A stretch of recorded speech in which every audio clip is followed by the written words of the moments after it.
সালাম আলাইকুম। ওয়ালাইকুম আসসালাম রহমতুল্লাহি ওয়া বারাকাতুহু। ভাইজান ভালো আছেন? আলহামদুলিল্লাহ, আপনি কেমন আছেন? আছি আলহামদুলিল্লাহ। আপনাকে যে প্রশ্ন করব সেটা হলো যে আল্লাহ তাআলা একজন নবীকে বলছিলেন যে হে নবী তুমি সেখানে যাও, এবং সে সীমা লঙ্ঘন করছে এবং সে আমার অবাধ্যতা হয়েছে এবং সে অন্যান্য আমার বান্দাদের উপর সে অত্যাচার করতেছিল। সে কোন নবীকে বলছিলেন?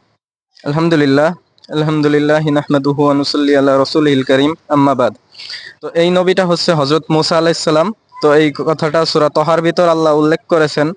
তো এটা হচ্ছে ফিরাউন এর কাছে যাওয়ার নির্দেশ দিয়েছিলেন আল্লাহ মুসা আলাইহিস সালামকে। তো ফিরাউন কে উদ্দেশ্য মানে মুসা আলাহিসাল্লামকে সাল্লামকে আল্লাহ উদ্দেশ্য করে বললেন যে তুমি ফিরাউনের কাছে যাও, কারণ ফিরাউন সীমা লঙ্ঘন করেছে। তো তুমি তার কাছে যাও এবং তাকে ইসলামের দাওয়াত দাও। তো তখন মুসা আলাহিসাল্লাম সাল্লাম বললেন যে আমার মুখে তো জড়তা আছে, তো আমি তার সামনে হয়তো বলতে পারবো না কথাটা সঠিকভাবে। তো তিনি একটা দোয়া করলেন, রব্বি ইশরাহ লি সাদরি ওয়া ইয়াসসির লি আমরি ওয়াহলুল উকদাতাম মিন লিসানি ইয়াফকাহু কওলি। যে আল্লাহ, আমার মুখের জড়তা আপনি দূর করে দিন, আপনি এই কাজটা সহজ করে দিন এবং আমার কথাগুলো যাতে মানুষ সহজে বুঝতে পারে সেই ব্যবস্থা করে দিন, এবং আমার ভাইকেও আপনি নবুয়ত দান করুন।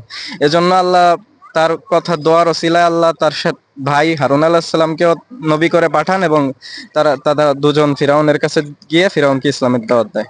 মাশাআল্লাহ, আলহামদুলিল্লাহ।